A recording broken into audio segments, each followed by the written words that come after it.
Coming to you from the great state of Wisconsin, this is a CS27 Studios production. You're listening to the Binary Brothers Podcast featuring Ryan and Clay. It's time now to open your ears and prepare your mind because life's too short to be constrained in black and white. So without further ado, here are your hosts, Ryan and Clay. Hello and welcome back to another episode of the Binary Brothers Podcast. I am one of your hosts, Clay. As with me, as always, is my co-host, Ryan. Ryan, how are you doing on this 42nd episode?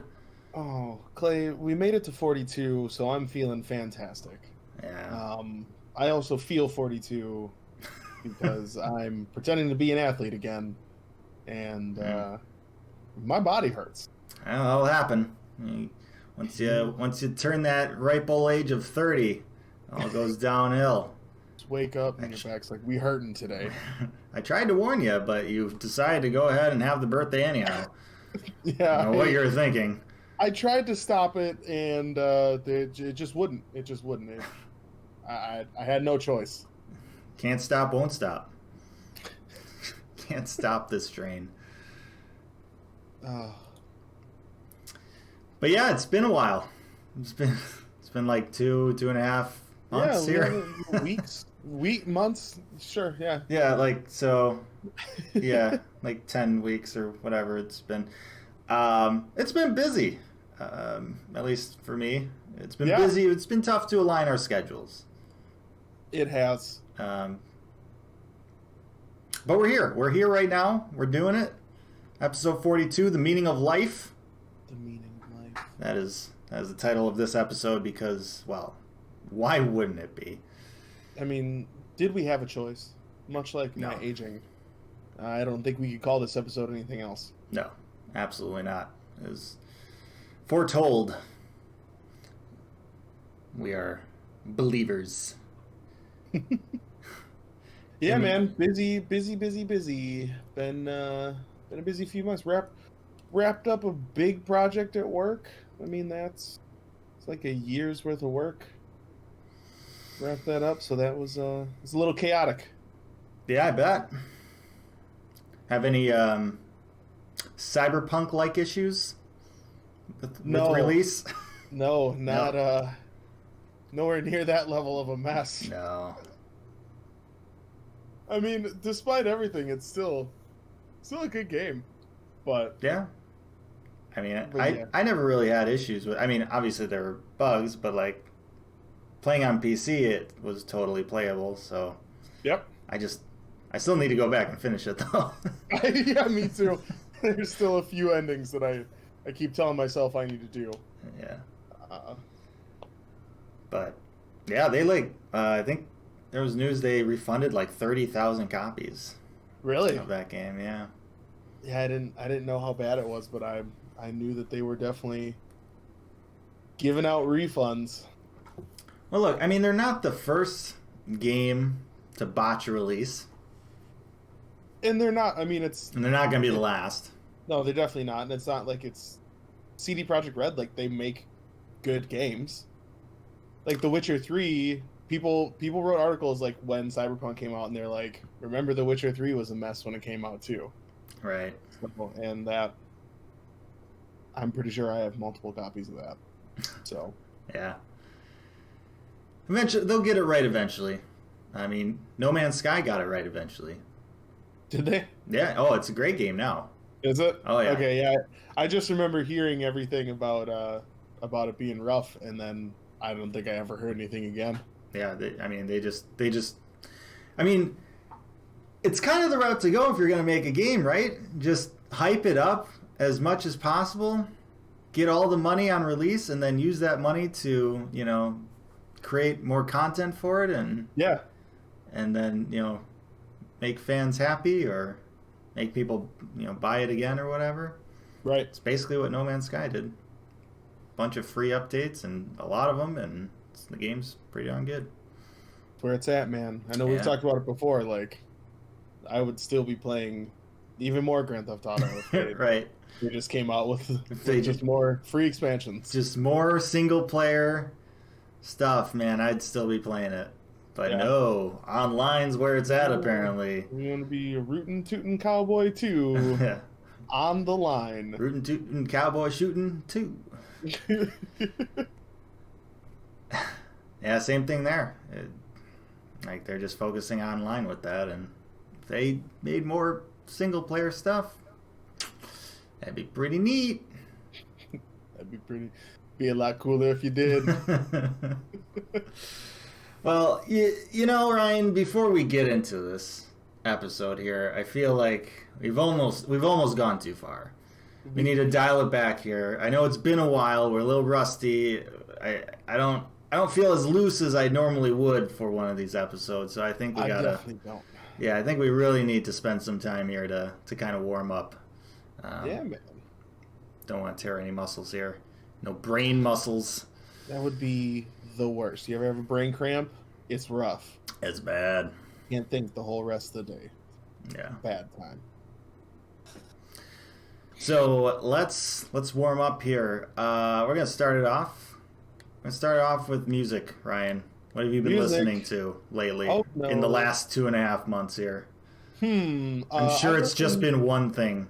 To not a single song in the last 2.5 months.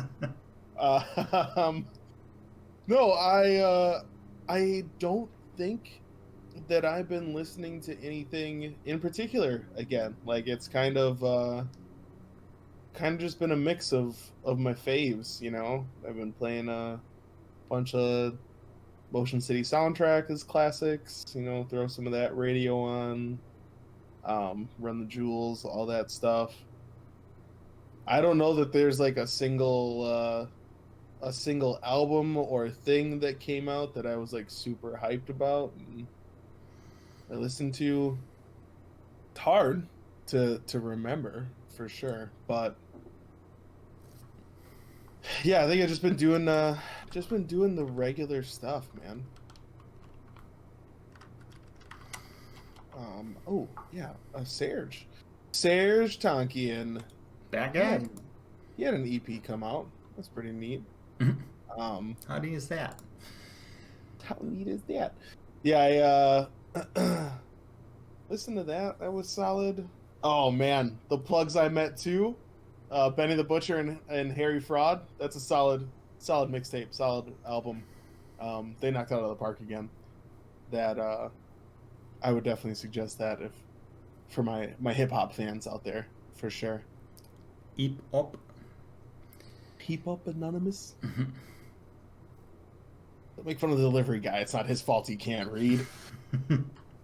Nah, man, yeah, just regular stuff. I mean, I spent a couple days playing just straight up DMX for a little while there. Ah, R.I.P. rest DMX. in peace. Yeah, we played him before one of our playoff games, our hockey playoff games, beer league.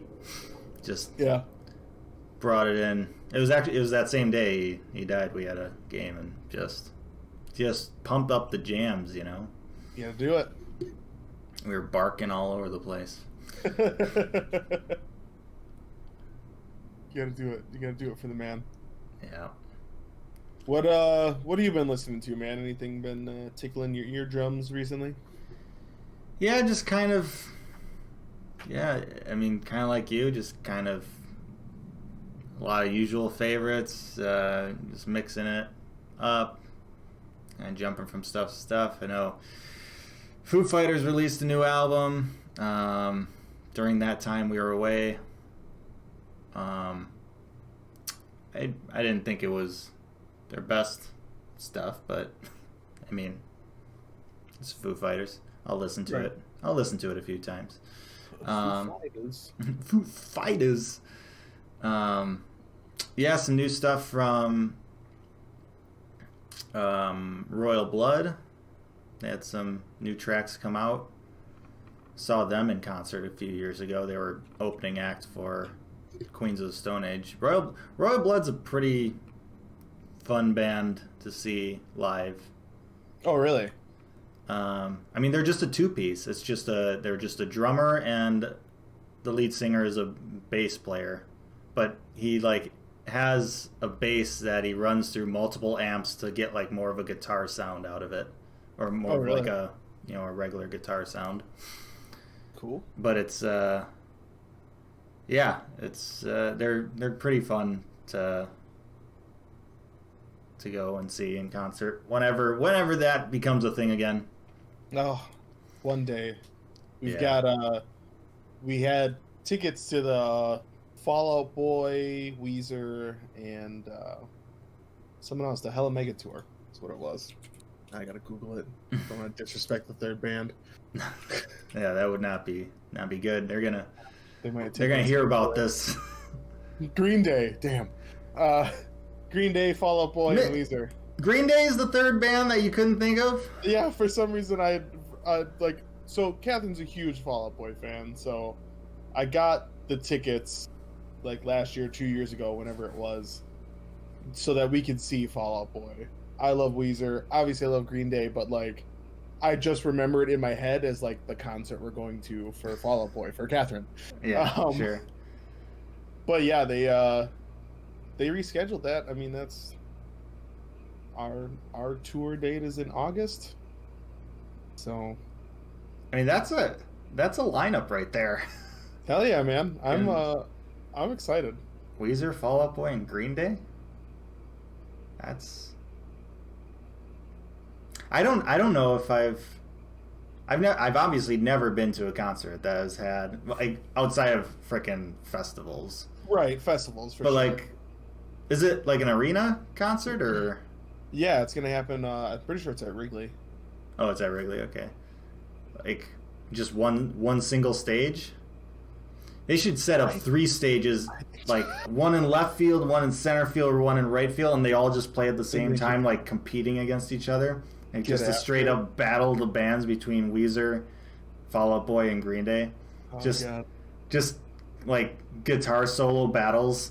Just guitar solo, point to the other band. They're like, oh, yes. Should totally do that. That would be amazing. Like, who's the headliner, I guess? Like, I think it's Green Day. I mean, I would say it'd have to be Green Day.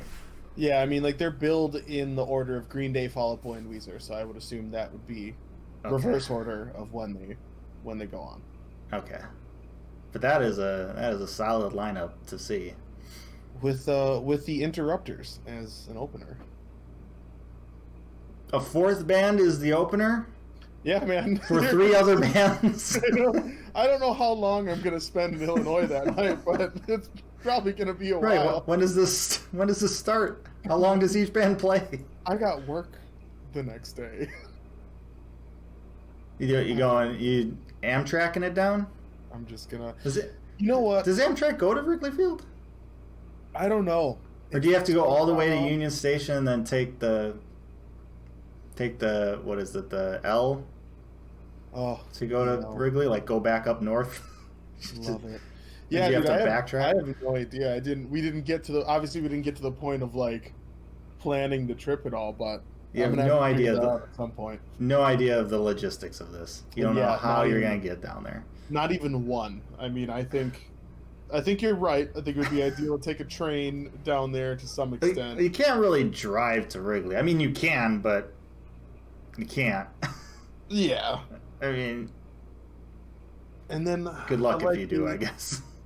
I mean, I do like the L.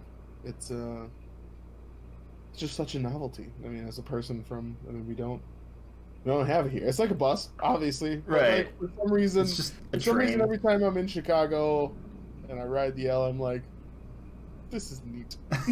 How neat is this? I'm on an elevated train. That's what the L stands for, by the way. Oh, wow. Yeah, just in case. Just in case. You didn't know. Its whole gimmick is that it's in the air. Yeah. When you're walking through Chicago, the streets of Chicago, you see the train tracks kind of flying overhead. Like, that's the L. That's that. And then if you're on the right street, they did Batman there. Right. They also did Batman in Pittsburgh. But the best Batman was in Chicago. Oh, yes. Dark Knight was the best Batman. Don't at me. Don't at me. I don't want to hear anything you have to say. No. In relation to that. Yeah. So, but yeah, other than kind of just the usuals. I started kind of listening to a lot of like post-rock type of music. You know, M83, just music that is just very ambient and then just builds up to a climax. And yeah, I don't know. Yeah. I enjoy that type of music. But nothing like, you know, nothing crazy though. Yeah, man. I don't think I've been. Like I said, there's not been anything too crazy. Speaking of DMX, going back a little bit here. I know this great segue, by the way. I just realized, so like one of my favorite bands, especially when I was younger, was Sum 41. Yeah. And their first music video that they ever did, DMX was in it. What? Really? Yeah. I think they were on the same label, and DMX was just like, I want to be put in a punk music video, and so he was in the Sum 41's video. Just riding, he was just like riding along on like a little, like, I don't think it was was it like one of those little motorized like cars? It's like ATV. He's yeah, like ATV. All right. Inside of a house. Yeah. What is he doing? In like a cutoff. That's awesome. Yeah. It's funny how you learn stuff, or it never seems to fail to amaze me. Like after prominent like people or musicians die, or you know, unfortunately, like you learn cool stuff about them only after that fact. Right. Well, I mean, for some people. For other people, it's you learn some really bad stuff about them. Yeah. But whenever you like I learned that, I was like, no way. like never would have even thought that he would have been in a Sum 41 video. Yeah. And I've seen that video many times. I just never really thought of it as, or I never really made the connection that was DMX. Yeah. Yeah, I guess he was, according to this article, he was filming Exit Wounds. Ah, yes. In Toronto, and Sum 41, they Yeah. were there. Well, Like, yeah. Good old Canadian band. Wouldn't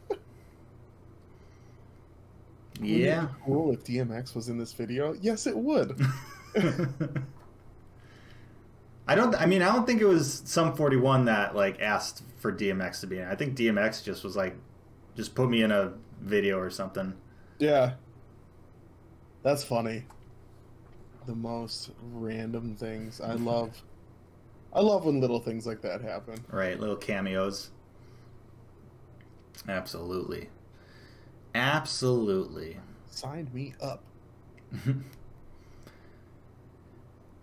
Man, if it was back then and I would have known about it, that would have been something I would have looked forward to. I definitely would have been like, you know what? DMX, Sum 41, together? I need to be in that general area. But unfortunately, neither one of us. But yeah. us here now, we have to be looking forward to something, right? Something, anything. Literally anything. Literally anything. What are you looking forward to, Bob? Well, number one, looking forward to getting some 5G in my life. Hell yes. I feel like I got the 4G right now. Right. Got the first shot. I'm pretty sure it's like a logarithmic scale, so it's not like you don't get 2.5 and then 2.5, you get 4 and then you get upgraded to the 5. Right. So I'm getting that on good old Cinco de Mayo. Is my second dose. I mean, it's the perfect time. Yeah. Cinco de Mayo. I mean, you just wait 2 weeks and then get out there. Right. Right. Revenge of the 5th. Yeah, so looking forward to that. It's I mean, we've talked about this before. It's we've talked about it back in our last episode back in beginning of February, where we were coming up on this time. It seemed like there was light at the end of the tunnel. Yeah. And, well, here we are, just recently they've opened it up, at least here. I know Right. Canada's a little bit different, or other places around the world, but in the United States and in most of the states, pretty much anyone above the age of 16 can, are eligible to get the vaccine. Yeah. And yeah, I was like the last group, so Right. I had to wait a long time. I believe my parents both have their second shots, so they're all ready to party it up down in Arizona. Oh yeah, my mom's ready to get out there and rage. Yeah. As a retiree. Yeah, man, it's awesome getting stuff out there. I know like a couple of my coworkers, like one of them got their first dose yesterday, another one got their second. So yeah, we're close, man. I mean, we're not out of it yet, obviously, but No. But the more people that get vaccinated, the better, right? Right, for sure. And yeah, that's the unfortunate part. You have a group of people that probably won't ever get it. Yeah, and to some extent, like I honestly, I can't blame them in some ways, like. Yeah, it depends on the reason. Yeah, and I mean, like I literally got handed the paperwork for the stuff, and I'm like, oh yeah, I am technically a guinea pig. And Yeah. it's like that's a thing. They sent out. They did this V-Safe thing. I don't know if you signed up for it, but like I did not, no. they just send you like a text. They send me a text like every day for a few days, and then like I think once a week they're doing. But it's like, how are you feeling today? And it's like, yeah, I do have a headache, but it's not the vaccine. It's just life. Right. So I'm just gonna say no. It's not part of that. But yeah, I get it. I mean, like if you're not cool with taking something that's technically still experimental, or it's not fully FDA approved because it just hasn't been enough time. This is this thing has been fast tracked because this is a once in a century yeah, kind of pandemic that we're dealing with. So I mean, I was the guinea pig of people getting the vaccine while hungover. Oh, so that was yeah. I mean, they asked me a question, are you feeling sick today? You got a headache? I mean, yes, but not because of COVID. Yeah, but don't worry about it. I just had one beer last night. Just one. I swear. So, and you know what? I'm doing pretty good. I'm feeling all right. But I mean, that's a thing for anyone out there that's concerned that their hangover will impact their vaccination.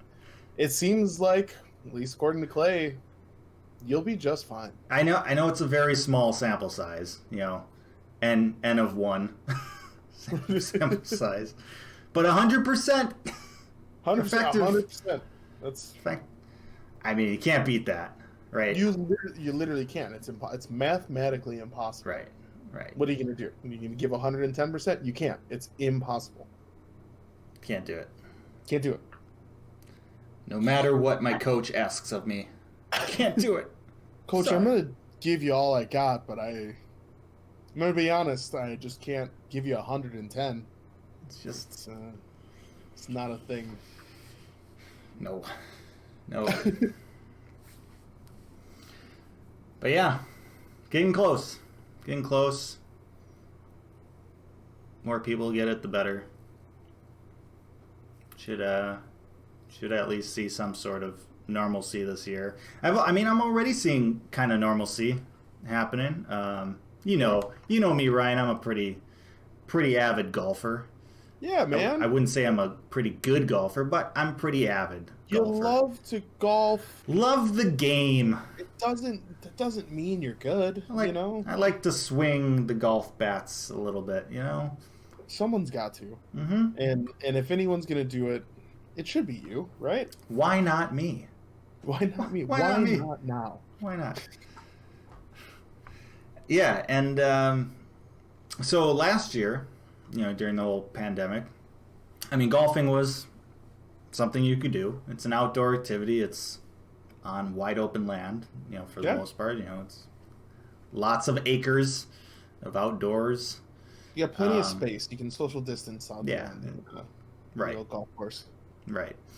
But some of the things they did to kind of, at the time, especially trying to limit, spread through, through touching or whatever, which doesn't really seem to be that big of a deal anymore, but doesn't seem to be a huge problem.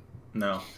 Not saying it can't spread that way, but maybe it is just not the most likely way. Maybe not as bad as, probably not as bad as, what was potentially originally thought. I mean, I don't blame people for being like extra cautious and saying like, great, like be super clean and stuff. Like, I'm not going to be one of those people that are going to be like, how stupid was that? I'm going to be like, I would rather be safe than sorry. Right. Like that's kind of what I've thought about this whole pandemic situation. Like, especially, early on with all the precautions taken and everything throughout the year, like this is something we don't know a whole lot about. We don't know long-term effects. We don't know how it spreads. We have guesses of how it spreads, like educated guesses. But as time goes on, you learn more. That's science. And you adjust from that. And I know a lot of people, kind of blame the CDC for changing stances on things and all that stuff. And yeah, maybe they didn't do the greatest of jobs, but at the same time, like if you didn't think they were going to change as we went along, as we learned more things about this, I don't know. Necessarily understand how life works. Right. And like that's one of the cornerstones of things, right? You have information, you operate on that information. If you get new information, it's crazy, but in a lot of ways in life, you could change your mind. Like it could just be different. You could be like, oh, you know what? Pregnant women should smoke cigarettes. That would be great for them. And then one day someone's like, you know what? This is bad for just everyone involved. And you should go, you know what, with this new information, I'm going to cut out the smoking while I'm purging. So yeah, there's no shame in learning and changing your behavior. No. And for me as well, like so many times in life and in our society, we're very like reactive to things. Mm-hmm. And for like the first time, especially on something like this, or that's the scale, like we're actually like proactive, about it. Yeah. We didn't necessarily do the greatest job of executing that proactiveness. Right. But I was kind of happy to see, let's try and do something. Let's try and take action, and not wait. And just try and maybe nip this in the bud. It ended up not really working, but... Right. But there was an attempt. Right, yeah. Like, I'd rather you try to do something and get it wrong than not. Yeah. Now, I know there was, some consequences for that, unfortunately, but that's, I would say, more due to the lack of support, that was given. Yeah. Allowing businesses to kind of go under. Like we just didn't execute very well. But in terms of actually making the decision to be proactive rather than reactive, I liked it because like I said, for once, in our society, we actually tried going that route. Yeah. But yeah, so like, I mean, I've gone golfing already a couple times this year, and like last year during the whole pandemic, to mitigate the whole, transmission through touch, you couldn't take out the pins. They put like little foam noodles in the cups, so you didn't have to really reach down to grab your ball out of the cup. It's just right there. They took ball washers away. They took, some other stuff away. But the last time I went golfing, all that stuff is gone. It's like back to normal. So it's kind of refreshing, I guess. Yeah, man. It's nice seeing some of those little things like that. So, and speaking of which, another thing I'm looking forward to, which is a golf thing at the end of the month here, end of April, beginning of May. Heading up, doing a little golf trip. Heading up to a nice little course, little resort course. Nice. Where are you going?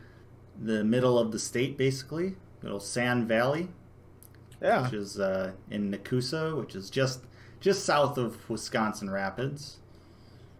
Kind of in between like Wisconsin Dells and Wisconsin Rapids. Yeah. But yeah, pretty excited about that. Should be a good time. It sounds like it's gonna be First time I've really, taken a trip to do or go to a resort type of course. Yeah, what's the deal with that? Like what's the big deal with it being like a resort? Like what's the difference? Well, resort courses, they allow for lodging on site, and they have, they basically make it so it's like you have a trip that just basically revolves around golfing. Oh yeah. They have multiple courses on property. They have lodging on property. They have dining on property, and they don't just have lodging. They're open year round. They don't just have golf. They're open year round. So they have in the winter they got hiking trails and other stuff that you can go There's fishing there. There's grass tennis courts if you want to play tennis there. Nice.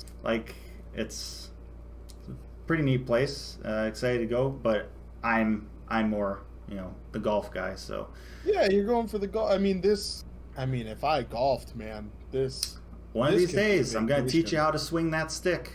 Dude, I'm gonna get out here. I'm gonna get out here. I'm gonna get some clubs. I'm gonna teach you how to hit bombs. I'm gonna swang it. And everyone's gonna be like, my God, that guy has an average understanding of the game of golf. Honestly, that's better than probably the majority of golfers out there.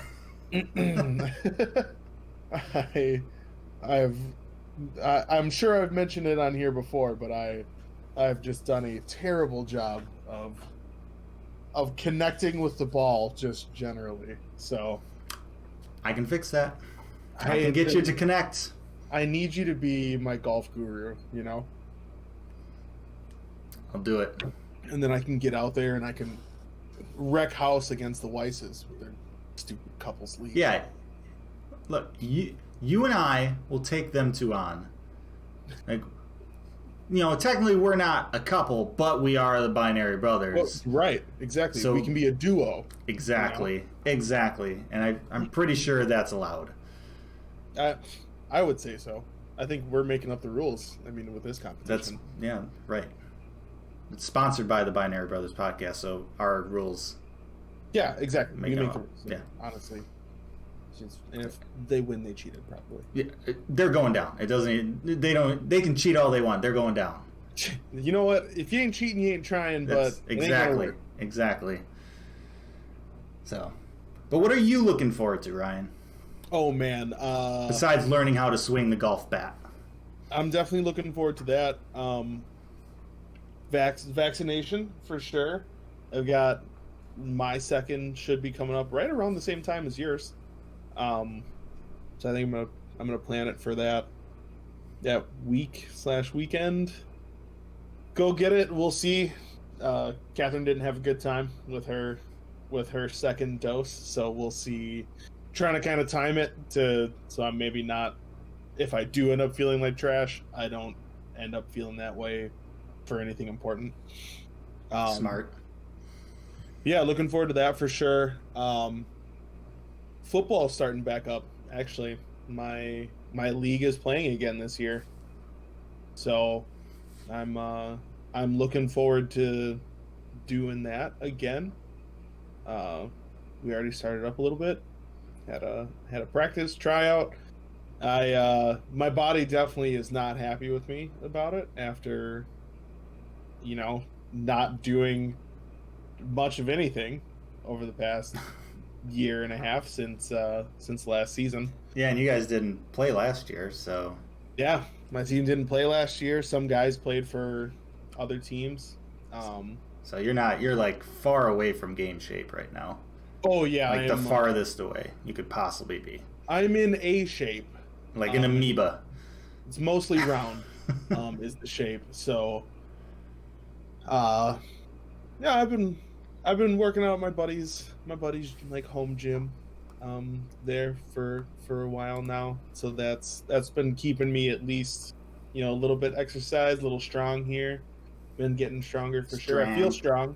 Just the rest of my being an athlete, right? Like, yeah, making athletic moves in general is activating parts of my body that have not needed to do anything in a while. So I hear you. But yeah, that's one of the things I'm really looking forward to be honest. Like, when the season fires up, we got turf put it in our home field down there at historic Horlick Field in Racine. Historic. So I'm excited. I know a lot of people did really enjoy the grass field. Just generally, like, the idea of it. If it's well kept, a grass field is good, right? Oh, a grass field is the best if it's well maintained. Yeah, and but there's so many grass fields that are not well maintained. Right, and I played on that back in high school, and I've been playing on it semi-pro for 6-7 years now.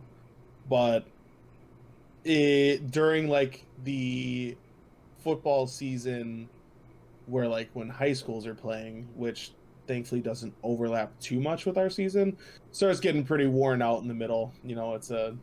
It's a city field, so it's nice. I mean, they redid like the baseball diamonds and stuff there too. Yeah, big turf project there. Yeah, so they did a lot of stuff there. So I'm excited just to see what it looks like, how it's gonna be, get to play on it hopefully. So I was really excited about the prospect of practicing on it, if that's a thing that we could do. Because we had turf in college. We practiced mostly on that grass field, right? Right. Yeah, we only did like one practice a week and then a walkthrough, obviously, but yeah. So, and I think that's a good kind of strategy. Yeah. Because turf, like artificial turf fields, they are a little bit harder on your body. Yeah. If you're going consistently on them. So like you don't want to practice on them all the time. Right. And it's semi-pro, so like we're only practicing once a week. Oh, then it's perfect. You're good to go. Right. It's like if I'm gonna have one practice a week, might as well just practice just be turf. On the turf. But yeah, it's we had our first practice last night actually at Eugene Grove High School when they have turf, so that was nice. I always relish the opportunity to practice on turf just because the grass field we have to practice on is not like a super great field. Yeah, I hear you. So anytime we get a good surface, I'm really, really happy about it. But yeah, looking forward to it, man. Teams, as is the nature of semi-pro, teams have left the league, teams have joined the league. It's always a thing. Teams pop up, teams change leagues, teams fold. Generally, yeah. Shout out to Dale, folding teams. But yeah, that's basically what I'm looking forward to, man. Getting vaccinated and getting back out there and playing some pigskin. Trying to push some other grown men around. Right, yeah. Move some weight. Yeah, that sounds pretty good. Yeah, definitely, like I mentioned, kind of just getting back to normal and playing semi-pro football for Ryan is, that's kind of back to normal a little bit. Yeah. So, yeah, whatever you can do, or whatever is normal in your life that you're able to kind of starting to get back to, I think that's just going to help everyone's kind of psyche, their mindset, and mental health. Yeah, man. Because it's been a tough year. It's been a long road to ruin. Yeah, it's definitely been crazy. I mean, a lot of things have been. I mean, we're obviously preaching the choir for a lot of people here, but like, yeah, things have just been different. You know, like where you see me now is where I've been working for over a year now. Same here. You know? Same so here. Like it's crazy to not be in an office. You know, I've seen my coworkers face to face only a couple times. I haven't seen a lot of my friends and whatnot. So it's nice to just start getting back to some form of normal. Absolutely. Absolutely. And you know what is getting back to normal? Frickin' Apple releasing crap. Ho ho! Yeah. Said it. I said it. Apple just, again, can't stop, won't stop. Nope. They're gonna get that. They're gonna get that paper for sure. Not for me. Dude, not for me. Not for me, for sure. I know, like, Weiss seems to think I have like a personal vendetta against Apple. I don't. It's just not for me. I don't know. They did have their event though, right? I think that was April 2021 event. 420. They did a 420 spring loaded. They would. They would, and they did. They would. They did. California boys. So their stuff in general. One thing I want to talk about is just they really go off with the cinematography. Oh, that's their. Yeah, I mean they've always been built on design and creative first, essentially. Yeah. And so whenever they do an unveiling or anything to showcase something, they're gonna put everything they can into making it look as good as it can, and that means great cinematography, all the effects in the world. Yeah. No expense spared. And they like inspire. I feel like they inspire other people to do stuff. Like I remember when the first Surface Studio came out, and Microsoft announced that. The video that they did for that was like nuts. Like they went all out. It reminded me of Apple doing, like, they got all these parts that they're showing, and they're the screws screwing in and doing all the stuff and the music, and it's like exploded view. Yeah.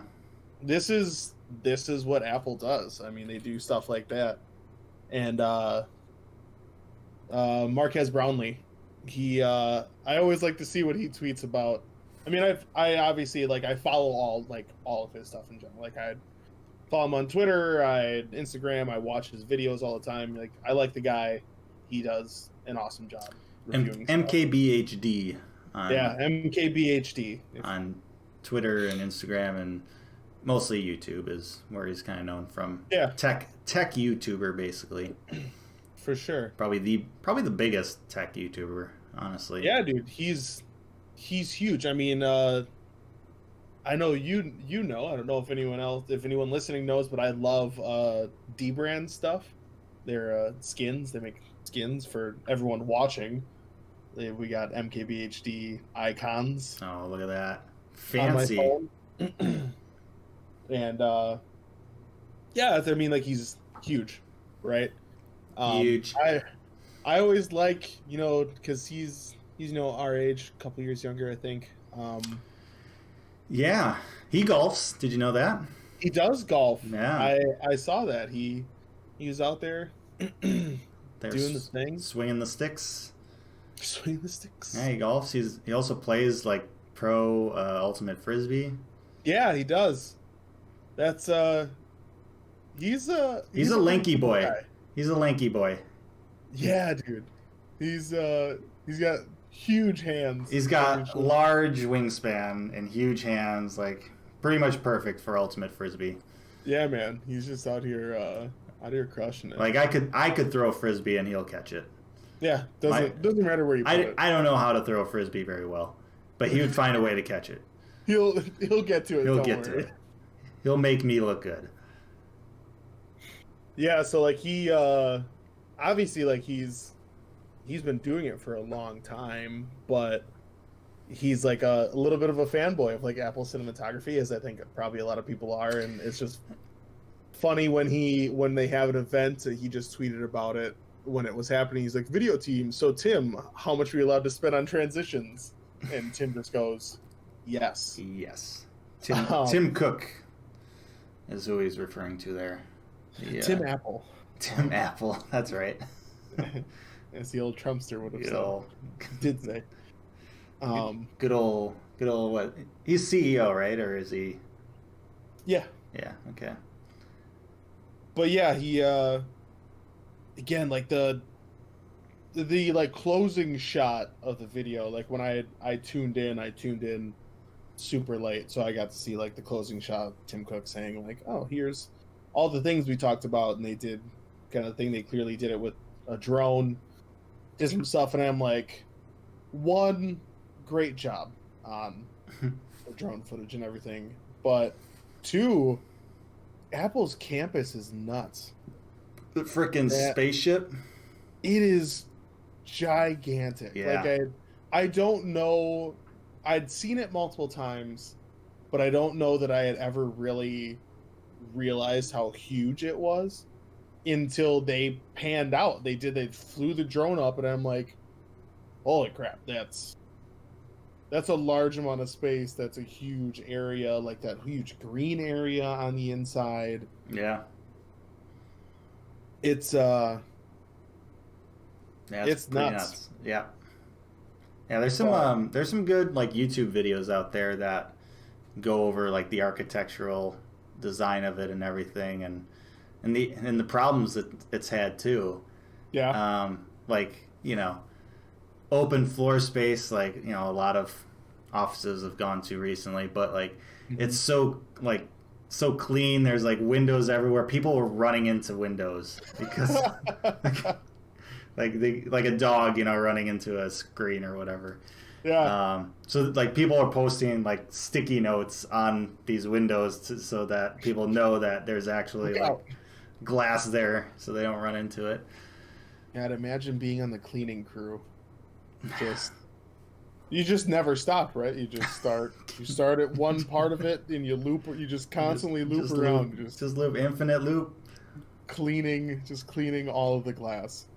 You get by a place, somebody's calling you. There's a spill. I'll get there next week. I gotta go. I gotta keep going this way. I've got another 600, 700, 800 yards of glass to clean.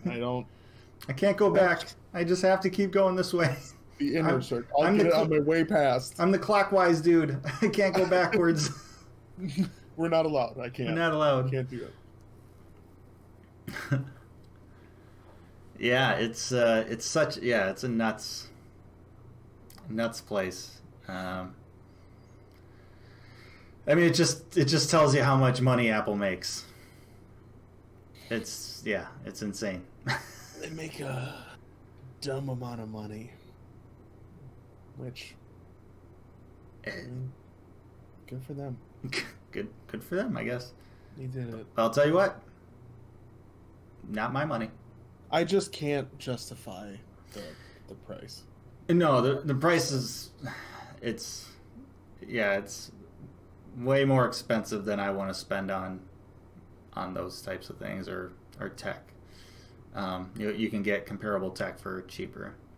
That's the thing for me is like, I mean, when it comes to laptops, just the stuff that I do and I use are like, it's stuff that just works better on Windows or is more fleshed out on Windows. So it's like, it's just it's a non-starter for me when it comes to that. But again, like you said, like a comparable computer. And it's we're starting to get into an area, right, where like it's probably still comparable to some aspect, but with their new M1 chips, right, with their own Apple Silicon, right, Yeah. We're maybe getting to a point where it might be a little bit more difficult to compare, but there's always going to be some sort of benchmarking out there where you can do an apples to oranges comparison. And yeah, I mean, the thing is, I think, and the big thing is, like, especially with me, like, you can't really build your own Apple computer, right? Yeah. You can't.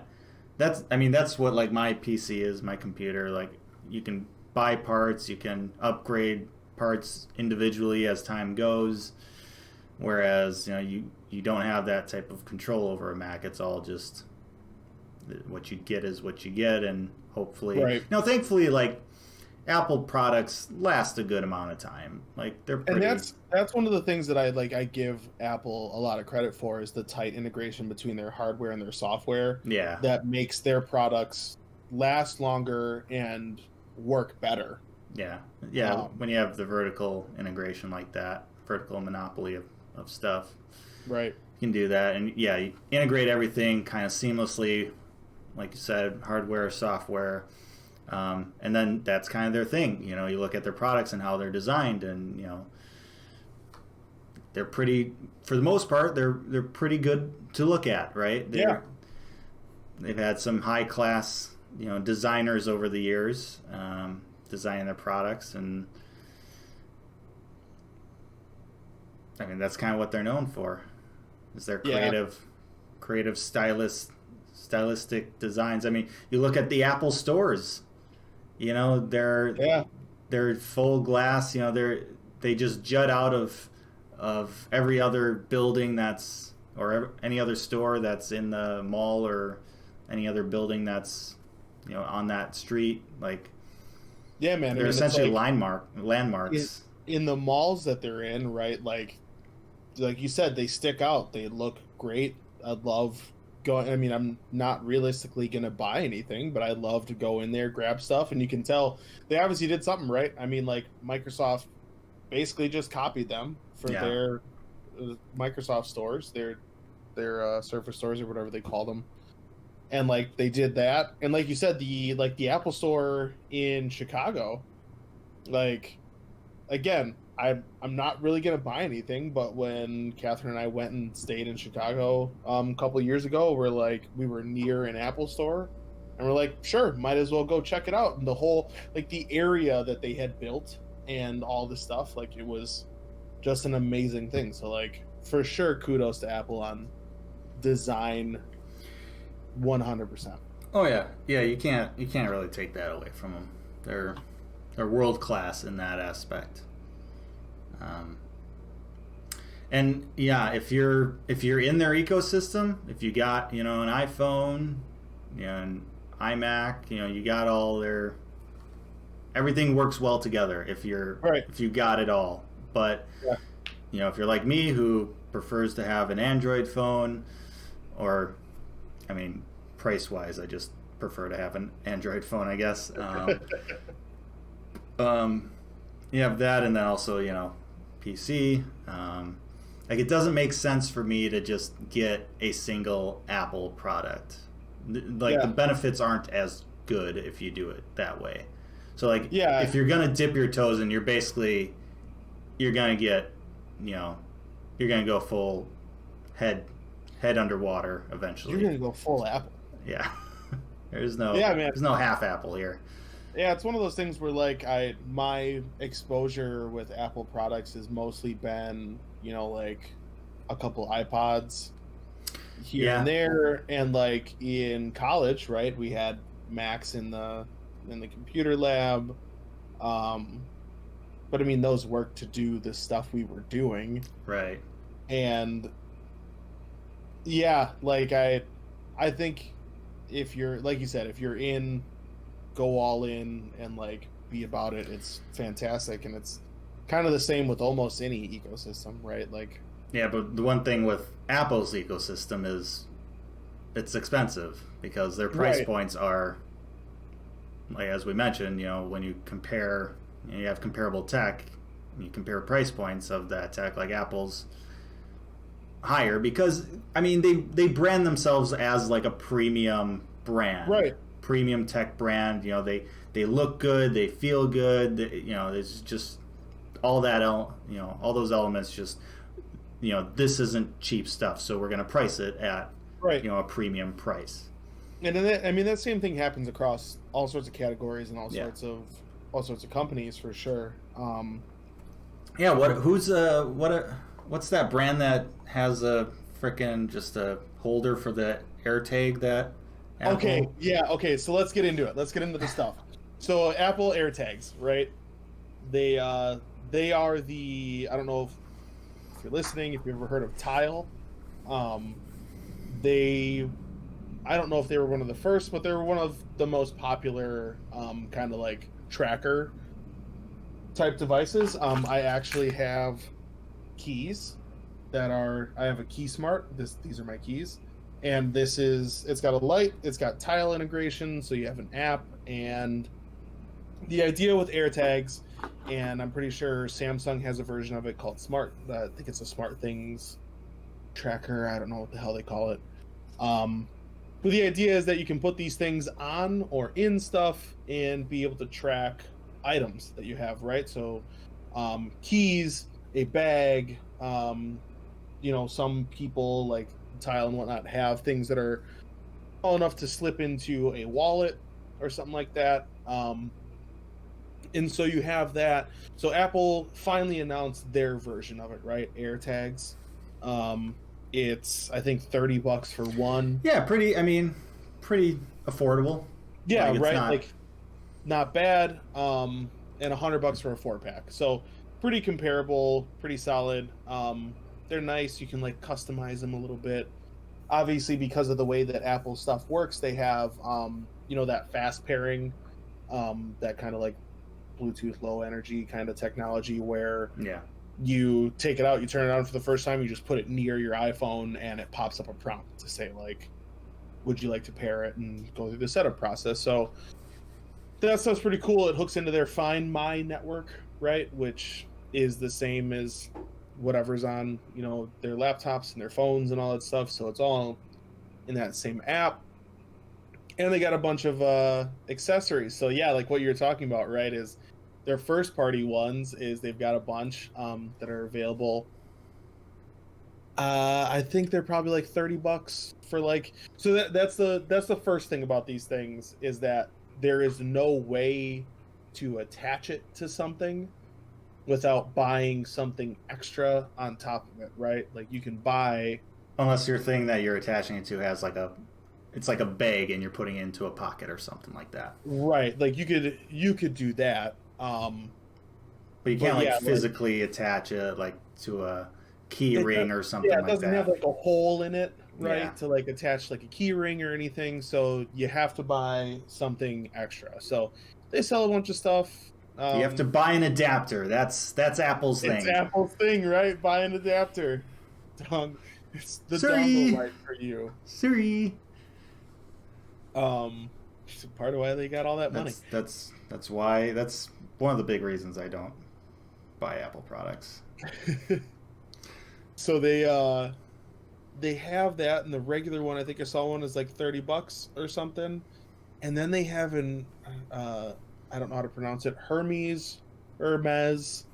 It's yeah, something like that. It's the same brand that you hear rappers talking about getting people like bags, right? And that version of it is $350. It is basically the same size and shape of leather. Yeah, Birkin bags, right? Birkin bags are Hermes bags.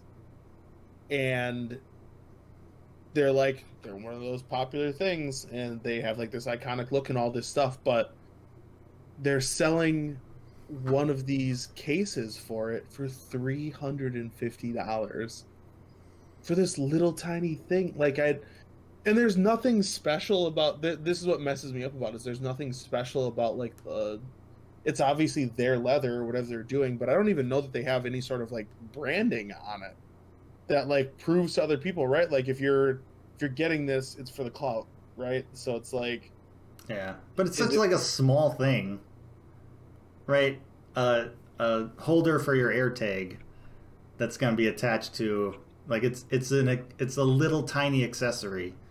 It's not like a Coach, purse or bag or whatever that you have that is large and people can, like, they'll easily see it and recognize it. This is a little tiny frickin' thing. Yeah, dude. Like a keychain thing, essentially. There is, on the back of it, it says the brand. So, like... But it's not super noticeable. It's not really something you'll look at and see, that's a Hermes freaking right. The thing is, like, holder. If I were out and I were to see someone with a Birkin bag, I could potentially say, oh yeah, that's a Birkin. I would recognize it from its style. Right? But, like, this thing is just some leather that... I wouldn't tell. I probably wouldn't be able to tell the difference between the $40 one and the $400 one. Some leather with some contrasting stitching, and Hermes logo on the back. Yeah, dude. And it's like there's the regular keyring. There's a bag charm and a luggage tag. Luggage tag is the one that's $450, and it's just such a small. Like This epitomizes the Apple thing, right? Is like we're so special. We got status. We got these things. It's a status symbol, it's a right? Status thing. And I'm not mad about that at all because it's not for me. I never would. That's why people bought like Beats headphones such trash headphones. Yeah, like not even good. Like there's so many better headphones out there. And even that, dude, right? Apple bought Beats. Yeah. Like, if that tells you one thing, it's that, like, this is just a status symbol thing. It is. Well, that's literally what Apple is. I mean, obviously there's benefits to Apple. Don't get us wrong, but for sure, we talked about it, like But people who have Apple products, like, they want to let you know they have an Apple product. Yeah. Like, oh, you have green text? Oh. I just want blue texts are better. Whatever.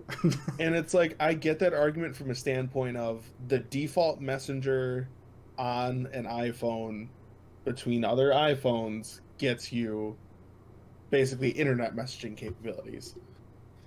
But, like, you and I, our phones come with Google Messages or Android Messages. I have no idea what the hell Google's calling it these days. Doesn't matter. You and I text, and it's not text, it's RCS, right? It is the equivalent of iMessage almost without the end-to-end encryption yet. It's close. We almost have end-to-end encryption. Almost. And it's like the same thing. We can reply, we can't do quotes yet, but, like, I'm sure that's coming down the line. It's like, but the amount of times I've ever, like, thought, like, I need to have that feature in text messaging. I really wish I had this thing. I just don't. There's so many other, like, chat services that I use that I can use that stuff on. Like, text messaging. I text my mom and, like, any other random person. I use Signal, like, as the thing that I use with, like, my wife and a couple friends, like a group of friends. And, like, that's great. It's encrypted. It's like, it's got all the special chat features and everything, and it's, like, open source. So yeah, like, there are other third party, or there are other kind of services out there if you really want to have those features or whatever. Right. And I mean, the simple thing, like, a lot of people have Facebook, not everyone, but, like, Facebook Messenger, sure. Like, if you're fine with that, like, you get the same ideas. So, yeah, like, I've never thought to myself, I should get an iPhone so that in this group chat, I'm not the green bubble. Or, like, I don't mess up the group chat. Like, I don't care. Like, I don't care. Just tell me what, like, if I'm chatting someone, usually it's like we're trying to figure stuff out or whatever, like, plan stuff. I have group messages with the same group of guys. Yeah. On 4 different platforms, on 4 different things. And it's like, I don't care and I saw this one time. Someone said this like, because we have smartphones, our smartphones are the universal messaging platform. Right. We don't necessarily need a universal messaging platform because our smartphone is what everything gets funneled through. Yeah, you might have to install multiple apps. You might have to sign up for multiple things. Great. But at the end of the day, I can get my dank memes from Twitter, Facebook Messenger, text messages if I need to. A lot of different sources for sure. So. Yeah, but I mean, that's premium brands in a nutshell, though. Hell yeah. There's, yeah, obviously, talked about Beats, frickin', what's his face, Kanye West sneakers, Yeezy. Oh God, Yeezys. Like, they're just, they're so ugly, but it's just a brand name, people. Yeah. And there's a lot of people who, they just have money to throw around. They're fine with paying more. And to an extent, I will pay more for things for convenience. Yeah. I get that aspect of it. You're not afraid to, you really like some. I'm not always shopping for bargains or whatever, trying to find the cheapest. I don't need to, essentially. I have decent disposable income. Right. But at the same time, I'm not dumb about it. I'm not doing it as a status symbol. I gotta have an Apple product, or these Yeezys, or these Beats headphones, or these AirPod headphones. I mean, I hear good things about it. People like them. To me, they look freaking ugly as hell. Dude, they're the dumbest looking things to me. The thing about it is, I think, again, like we mentioned earlier, it's an ecosystem thing, right? Like AirPods, you take them out of the package, you open the case, and they really seamlessly integrate with your phone, and that's what makes them great, or with your laptop, and that's what makes them great. But I have seen $20, $30 pairs of decent, pretty good quality, active noise canceling earbuds that are basically AirPod clones that work with any device. I mean, yeah, you don't open the case and a prompt comes up on your phone and you're good to go. I mean, Android has that if the product that you're using has it built in, but sure, I might need to do an extra couple steps to get something set up, but at the end of the day, I'm spending $30 on a thing instead of $150, $200 for the Apple equivalent. Yeah. And I'm always for me, I'm not really a big Bluetooth guy anyhow, at least for headphones, because headphone jack.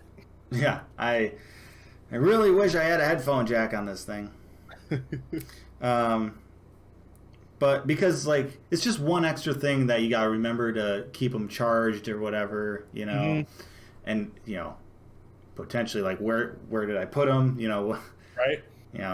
So for me, I just simple, either over the head, over the ear headphones, which are large and you can't really forget all that much, or I have wired earbuds that I don't have to charge. I can just use. Right. I've had my headphones die in the middle of a meeting and been like, damn. Or my controller die in the middle of a Rocket League match and I gotta plug it in. Oh no. Yeah. Yeah, there's always a downside. All right, let's move on from the. We're gonna talk about more Apple stuff, but what else did they announce? Apple TV. They got a new one. It's 4K. Yeah, Apple TV the name 4K. It's 4K in the name, so now it's 4K. I felt like they could do 4K before, so I don't know. 100% clear, but the thing that I love about it is the Apple TV remote, the new remote, right? They came out with a new one. I've always been intrigued by the other one. It's kind of got a touchpad at the top where you use to navigate stuff, and that worked great and whatever. But the remote is $60. Like if you want to buy the new Apple TV remote with Siri, it's $60. Now to put that into perspective, for $10 less, you can get a whole ass Google Chromecast with Google TV, which comes with a remote that has the assistant built in too, right? So like I think I even said it was like my piece of tech, like one of my favorite pieces of tech in our best of 2020. Yeah. It's like that does 4K, does all the stuff, like it's great. Fantastic. I think it's just funny, again, the markup on like just the remote itself, if you want to buy it on its own, costs the accessories. Yeah. a whole thing.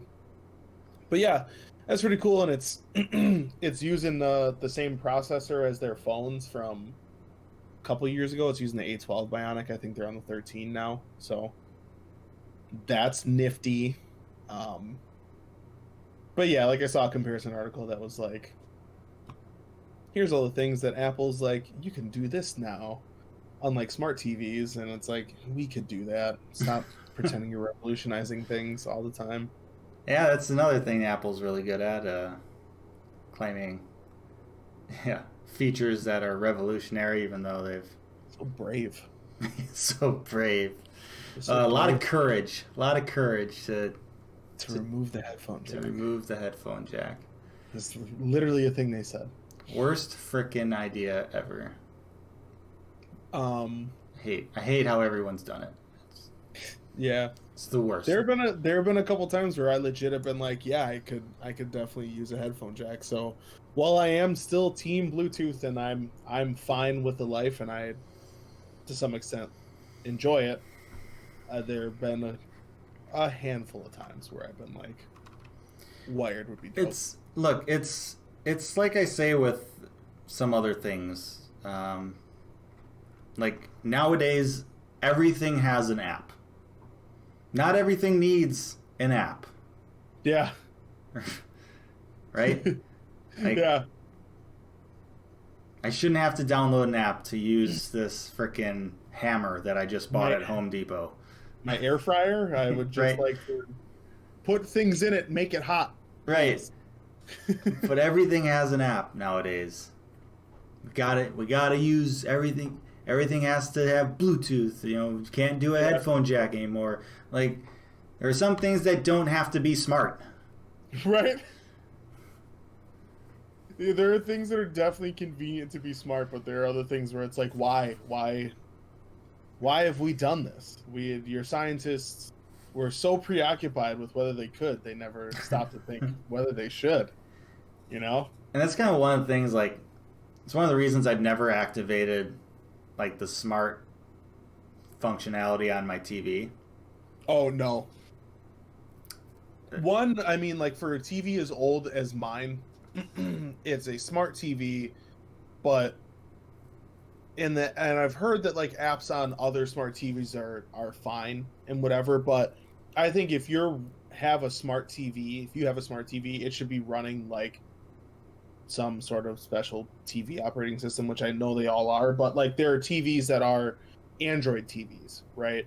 And TVs, I mean, obviously they don't have like an actual Apple TV, but that's the route that I go, right? Like I like having the Chromecast. Like I said, the Chromecast with Google TV with the remote and everything, like makes it great, makes any TV smart, but I think that experience is even better than what's built into a lot of TVs. Right, and like, you know, and yeah, I feel like the experience with smart TVs like is just not good anyhow. And the fact that like they're starting to run, I haven't made my TV smart. I haven't, given it Wi-Fi or anything, but people are reporting like all of a sudden they're starting to see like ads come on their TV and stuff. Like I don't need that. I don't need that type of stuff. Yeah. I'm trying to get the least amount of ads as possible in my life. But yeah, so I have other devices. Some people have like Roku boxes. You know, I have an Xbox. Some people, you know, PS4s or PS5s. If you can get a PS5 nowadays, I don't know. Mass shortage. Yeah. If you can manage to get one, good luck. A lot of shortage of electronic parts nowadays.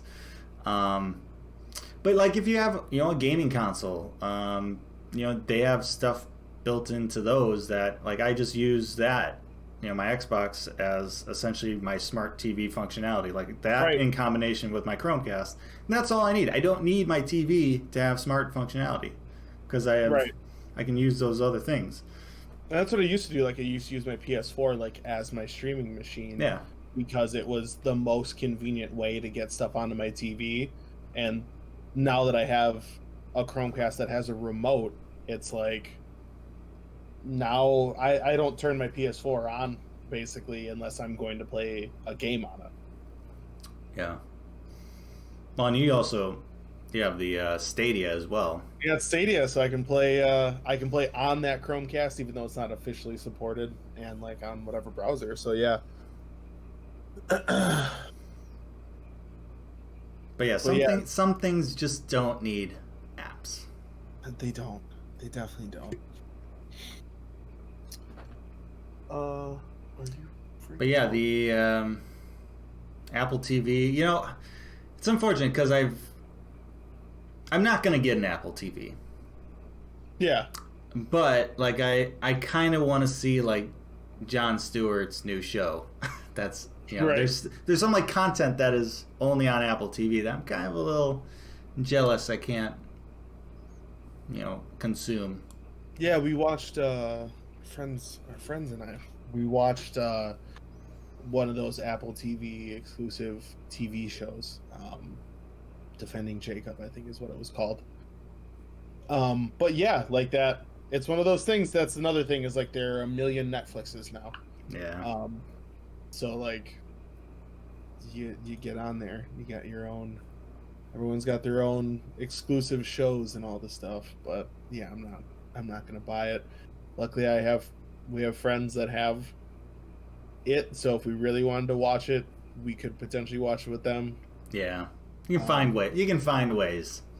And you could definitely find ways. I got my little Raspberry Pi set up now here. I have an always on Plex server now, which is ooh, yeah. so nice. I've been thinking about setting one of those up. That would be nice. I bought a Kana kit bundle off of Amazon. Got it all set. I already had an external hard drive that I was putting stuff on in the first place. Now I just got it set up.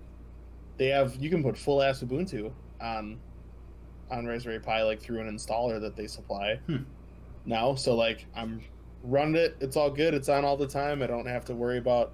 I used to have this app called Caffeine on my laptop to like keep my laptop from going to sleep, so that if I was watching something, sure, it wouldn't go away. But yeah, yeah, there are ways to get things. So for sure, get some stuff. The other big thing they announced, new Imacs. Yeah, colorful. The return of the colorful iMac. I mean, I remember back one of my first Apple like computer experiences was back in like elementary school, and they had those big bubble, like those huge apple shaped, iMacs, right?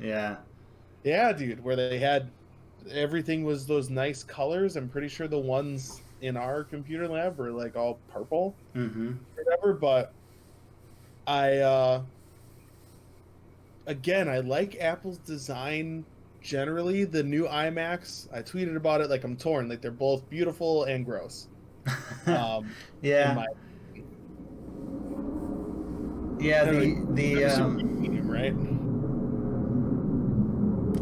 I got a big old plane flying overhead right now. I don't know if you can hear that. Yeah, I can hear it. Yeah, it's a little loud. That's what happens when you live next to an airport. Apparently, people fly planes near them. I don't know, big old jet engines. But yeah, like Apple. I mean, you think about the early days of like the iPods, the iPod Nanos, like those commercials, like they made a big deal about colors and really even as time went on, with the iPhones, everybody was up in it. How long is this plane gonna just? It's like hovering over my house, just circling over my house right now. Give me a second. I'll be right back. All right, Ryan's back. The plane is gone. The plane is gone. We're ready. We're ready to do this. There you go, man. Oh, just interruptions. Just no respect at all. Not even one. Rodney Dangerfield. But like even like Apple, right? Like they're even as time kind of gone on with iPhones, there's I don't know if it was like the iPhone 10. I can't remember the exact one, but how there was like that champagne colorway that was huge. Like Apple's over the course of their career, like we've all been about like color. Especially in the early days of the iPods. Yeah. And when iTunes like first came out and those commercials with the design direction of those commercials, the colorful backgrounds with the black silhouette, person dancing or whatever, and like, but it was very colorful. Like they're all about like throwing color in your face, design, catch your eye, and that's basically what they're doing here with these iMacs. It's no longer you're just buying a silver iMac, like it's been forever. You actually have choices like blue or purple or red or orange or yellow or green. Right. Taste the rainbow. But at the same time, like you were saying, you look beyond the color and it's not the greatest looking computer there. Yeah, like I'm genuinely impressed, right? Like with how thin they are. They're That's true. Thin. And the thing about it, and a couple people have mentioned it, is that the headphone jack, which they have. I might have to get one of these things. Yeah, you should get one of these. Carry them around. They make like those cases to lug around those huge, like, I don't know. I don't think are they iMacs? But like no. Like probably older, larger iMacs. Yeah. The all-in-one computers. Yep. Where, like, there's like actually like suitcases that you can, because people that's like their computer. So if they need to take it, they don't have like a laptop. That's their computer that they can take it. And they like it's a big freaking suitcase. Like they wrap like a leather strap around it or whatever and carry it. It's an all-in-one, so I mean, like, you could bring it around just like any other, just like a laptop, if you're willing to bring the power cord. I guess. Good to go. I guess. Well, here's the thing: they have a headphone jack, but that also is like the USB port as well. Like you have to buy an adapter, plugs into a headphone jack. It gives you then a USB port, and then if you want multiple USB ports, you need another adapter to split it and. But yeah, dude, it's funny they had to put the headphone jack, and I remember this about like all the other iMacs that I've ever used. Like it was on the back, right? The headphone jack was on the back. Yep.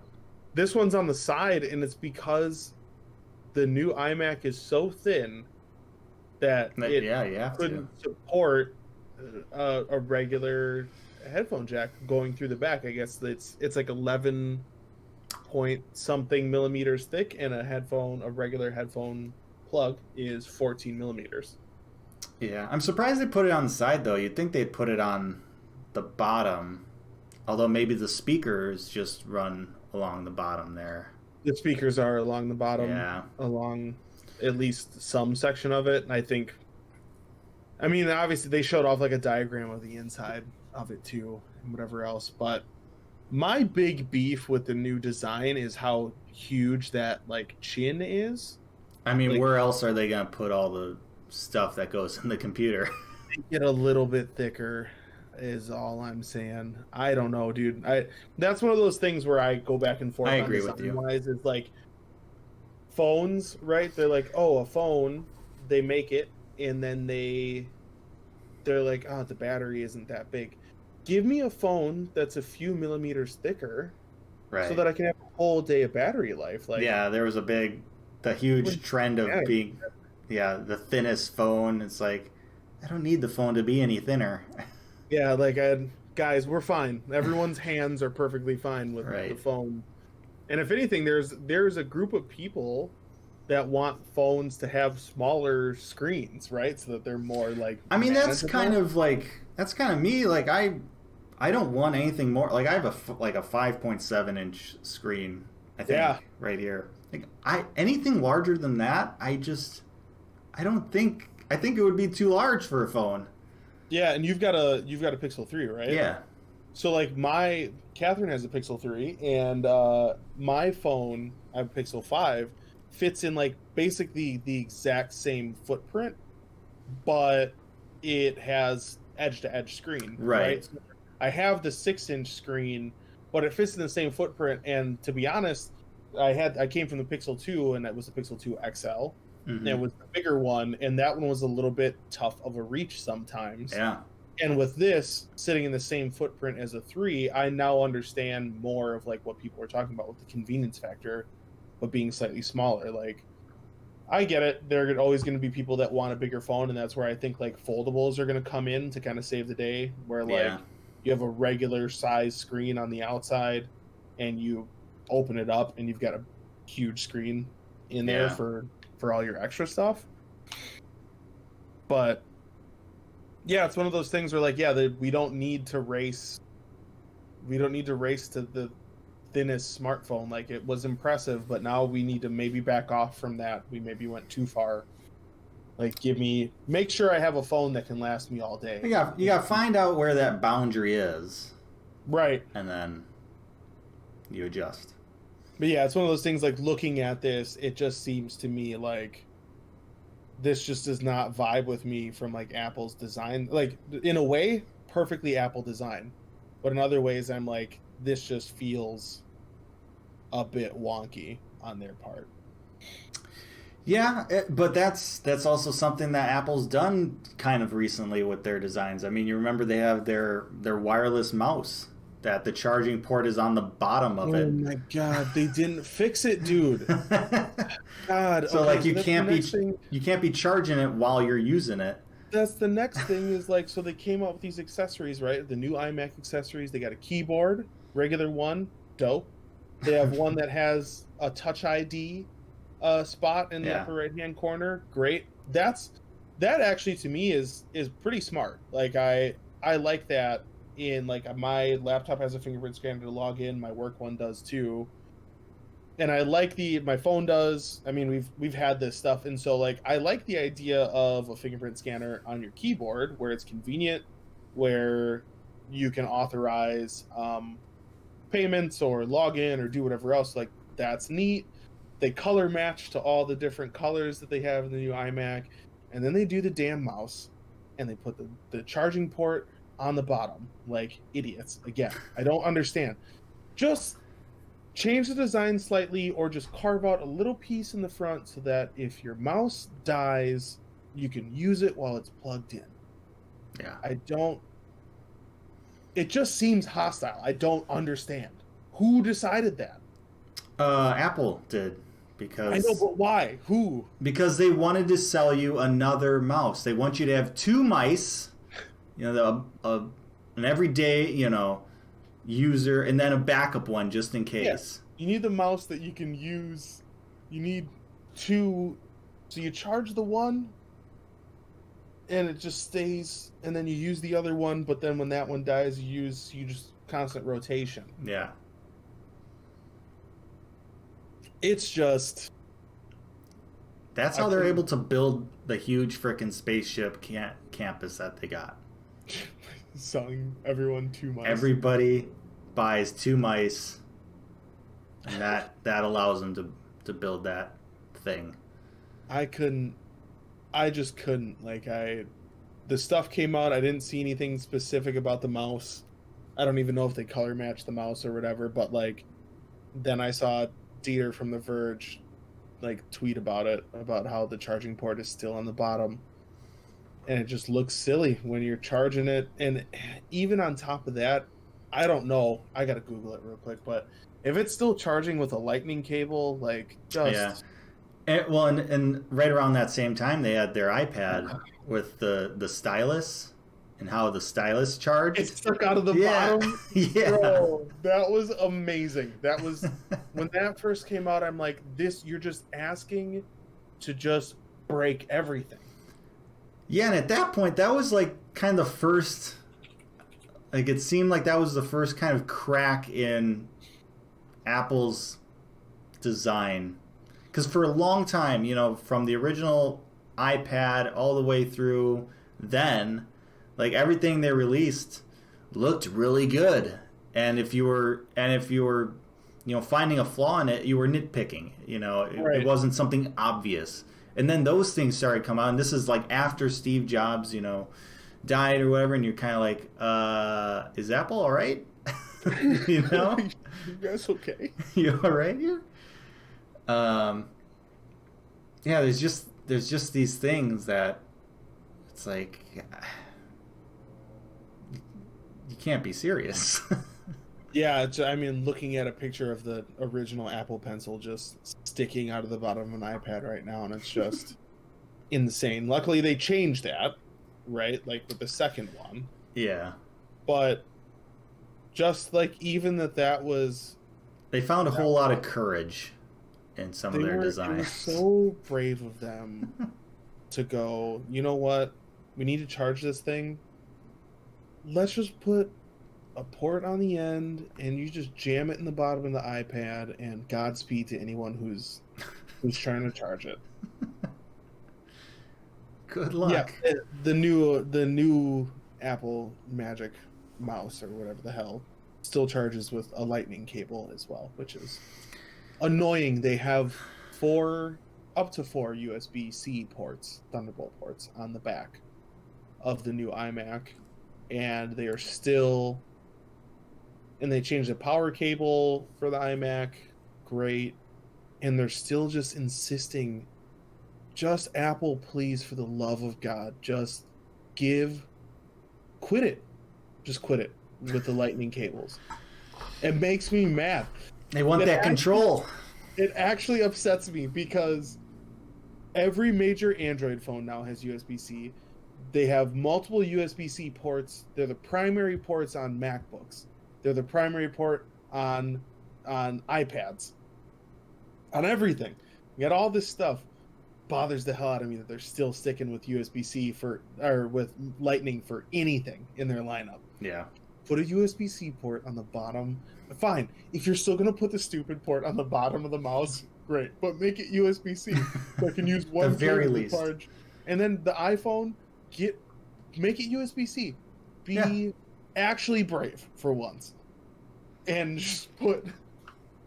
But then they wouldn't have the monopoly on accessories. Yeah, I just watched a video the other day about there was some guy who was like making fun of like Apple or Android users or whatever, and it's like, oh yeah, USB-C, it's the port of the future. And it's like, I've literally said that, and I'm not wrong, but like, you're right.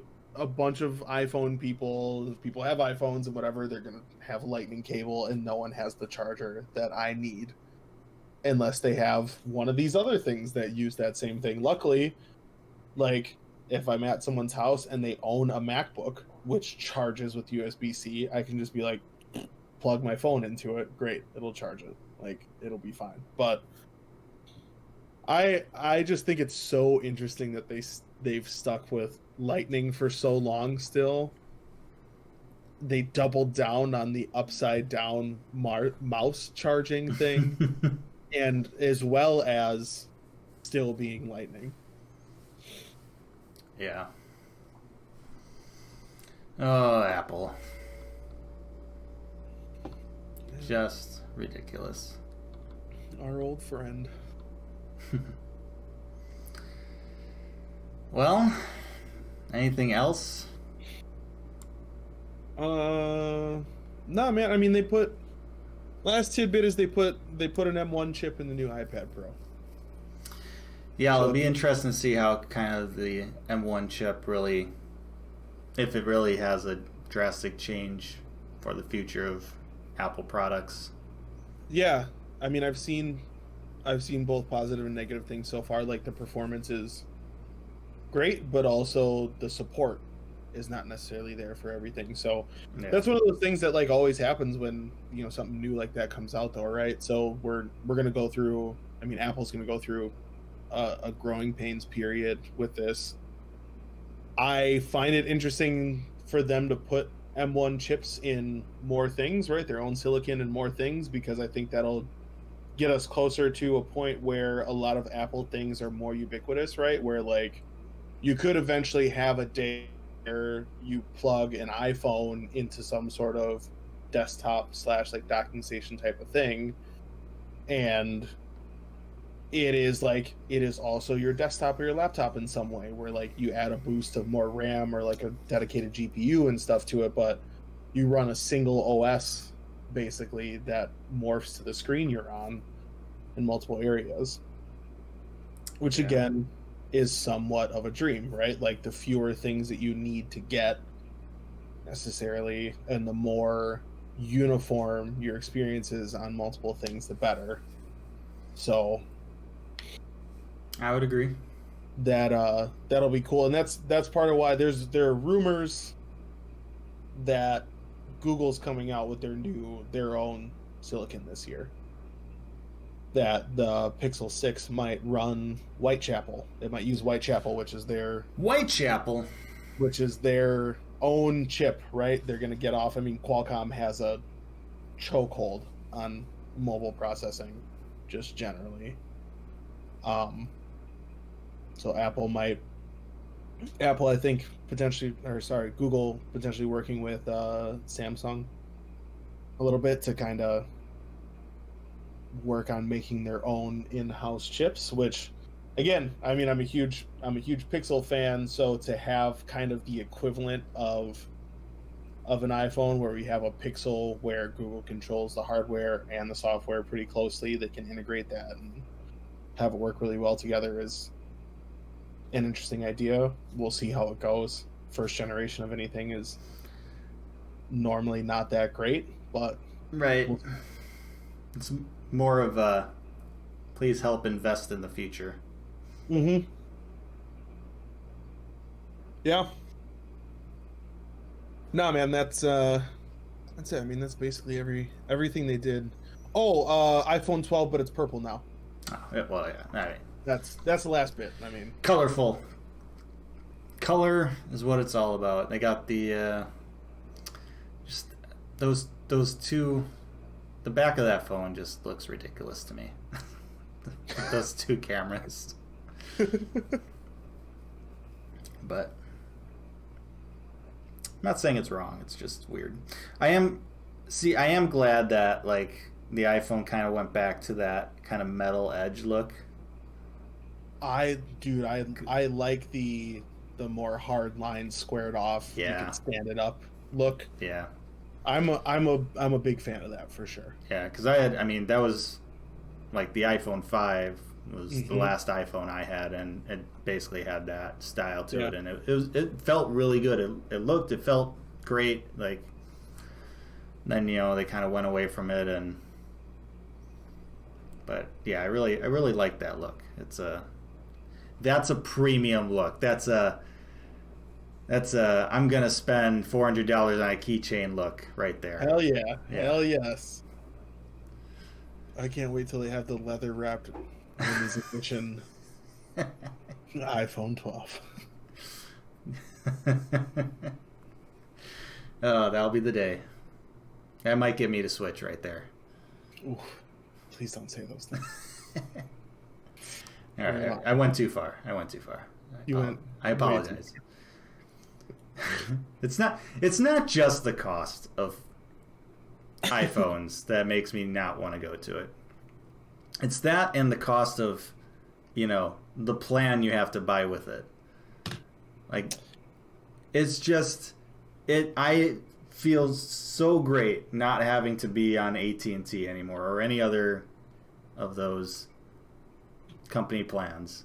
Yeah, I'm still living the AT&T life, but if I weren't on a family plan, I would likely be with you. Yeah, like freaking For sure. You get a Pixel for, you're not spending $1,000 on a phone. I don't know what it was, like $300, $400, something like that. For a phone.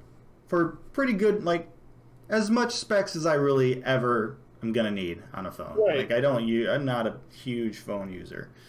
I don't really game on my phone. I'm just not into mobile gaming. That industry is a joke. But beyond that,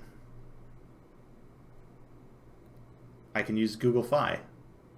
Yeah. Which, instead of paying $60, $70 for a month for my phone, I am paying like at most $30. And it's most months it's in the 20s. That's why I don't have an iPhone. That pretty much right there is. Yeah. And Google Fi just unleashed a new unlimited plan. They had an unlimited plan for I heard about that. $80, but now they have. It doesn't have all the extra. There's some things that are taken up, but it's still unlimited. Like for the most part, it's unlimited, and it's $70, which is what I would have been paying AT&T for, like not unlimited. Yeah, for like what do you got, like 2 or 3 gigs? Literally, it would have been 2 gigs. I believe it was. Yeah. So, like, that's why I don't have an iPhone. If you're wondering why I haven't jumped to the iPhone land, to the Apple land, that's it right there. It's literally it. Yeah. I mean, in this economy? This time of year? In these trying times? In this particular part of the kitchen? You got to consider the overall bill. Right. It's not like I have anything against Apple. It's just, it's a smart decision. Right? Because number one, I don't have any other Apple devices, so I'm not in the ecosystem. I don't use iTunes. I don't use Siri. I don't use Apple TV. I'm not in the ecosystem.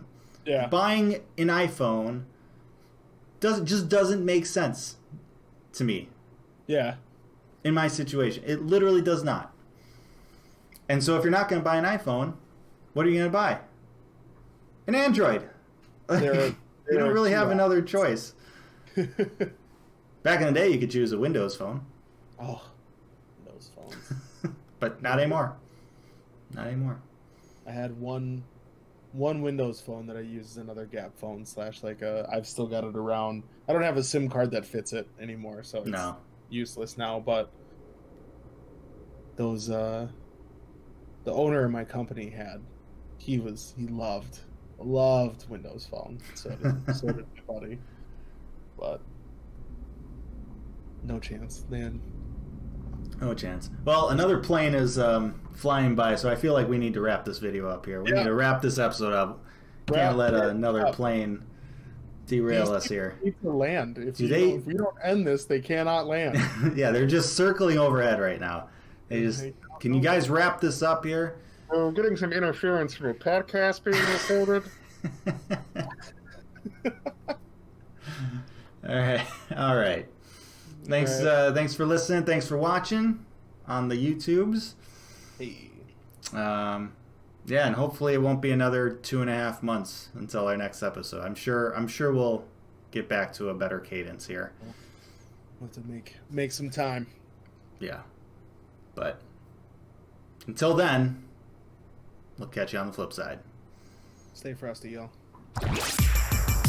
Thanks for listening to this episode of the Binary Brothers Podcast. We can't wait for you to tune in next time. But until then, make sure to find us on Facebook, Twitter, Instagram, YouTube, SoundCloud, and BinaryBrothersPodcast.com.